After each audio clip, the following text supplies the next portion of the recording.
Todo el mundo hemos visto a niños y niñas que hacen berrinches en los centros comerciales porque no les quieren comprar algo. Yo tengo un sobrino que no se escapó de esa lista. Cuando él tenía 4 años, lo llevé al centro de la Ciudad de México a una calle que era altamente comercial.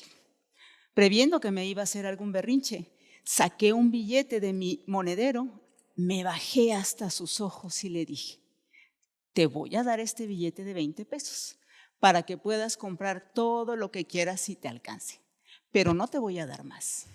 Sus ojos se iluminaron, sintió el poder del consumo en ese pequeño billete de 20 pesos. Desafortunadamente, se dio cuenta muy pronto que pues no le alcanzaba para todo lo que quería, ni tampoco para lo que deseaba. Este tipo de experiencia que les platico son unas experiencias que van teniendo nuestros niños y nuestras niñas en la sociedad de manera cotidiana. El dinero es un objeto con el que están muy tempranamente en contacto. En esas experiencias que van teniendo, van pudiendo identificar para qué sirve ese dinero. De hecho, desde los 2 años de edad, los niños pueden saber que el dinero es diferente de otros objetos, pero no solamente eso. También pueden saber que sirve para algo, sirve para comprar.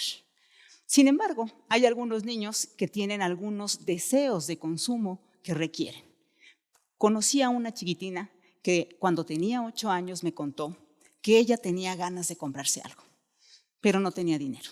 Así que se le ocurrió hacer un emprendimiento vendiendo dibujos. Hizo toda una campaña publicitaria en una hoja de papel que tenía que le sobraba. En esa pequeña hoja de papel puso 3 elementos. Número 1, ¿qué era lo que iba a vender? Dibujos. Número 2, ¿cuánto le costaba al cliente ese dibujo? 1 peso. Pero número 3, y lo más importante, es ¿dónde pueden encontrar esos productos? Estaré en las piedras que están al lado del salón de primero. Y ahí iba a vender los dibujos. Este tipo de experiencias que están relacionadas con el dinero, con la venta, con la ganancia, son elementos que le permiten a los niños y a las niñas poder tener idea acerca de cómo se presenta la economía. Sin embargo, no todo tiene que ver solamente con el dinero, con la compra. También hay otros aspectos muy importantes que los niños van tomando en consideración para poder comprender esa realidad económica que además nadie les explica. Por ejemplo, hay algunos otros elementos como los aspectos sociales que también son importantes en la economía y que ellos pueden comprender. En un estudio que se hizo a finales del siglo pasado con niños tanto europeos como mexicanos, se les preguntaba acerca de sus ideas de la riqueza y de la pobreza. Los niños, cuando les preguntaban ¿cómo pueden ser las personas ricas y cómo pueden ser las personas pobres?, los niños más pequeñitos se daban cuenta de las cosas que eran muy concretas. Las personas ricas pues tienen casas, tienen coches, tienen joyas que se pueden poner y que pueden ostentar. Los niños más grandecitos pensaban en cosas más bien en aspectos que tenían que ver con cuestiones de personalidad.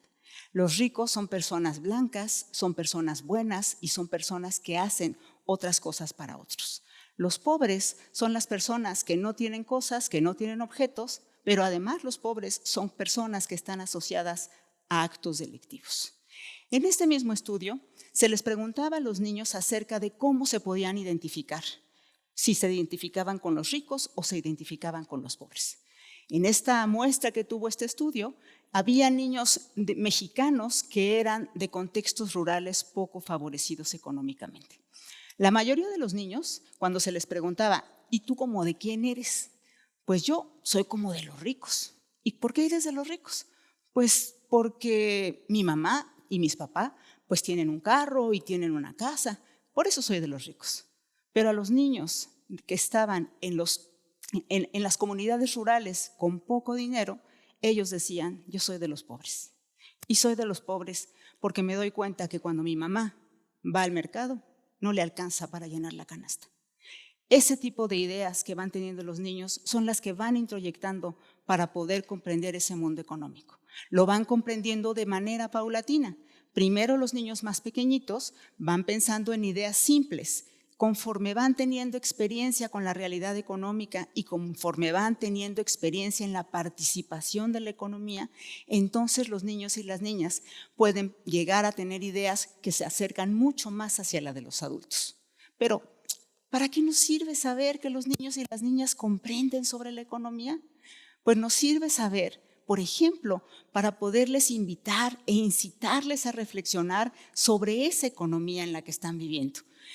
Les podemos pedir que reflexionen sobre las diferencias sociales para que la pobreza no sea una cuestión de destino, por ejemplo. Pero también les podemos enseñar a nuestros pequeños emprendedores precoces que cuando empiecen algún emprendimiento específico y vayan desarrollándose de manera, cuando sean más grandes, puedan pensar en esas organizaciones laborales que sean mucho más justas, en donde les den a sus colaboradores salarios que puedan tener una vida mucho más digna. Y quizá, a lo mejor, de manera más sencilla, podemos invitarles a reflexionar a los niños y a las niñas sobre sus propias sus propias prácticas de consumo. ¿Cómo? Pidiéndoles que hagan un ejercicio sobre lo que desean y sobre lo que necesitan. Si hacemos eso con los niños y las niñas, probablemente podamos tener adultos que sufran menos por sus prácticas de consumo, o también tengamos adultos que no hagan tantos berrinches por lo que no pueden comprar.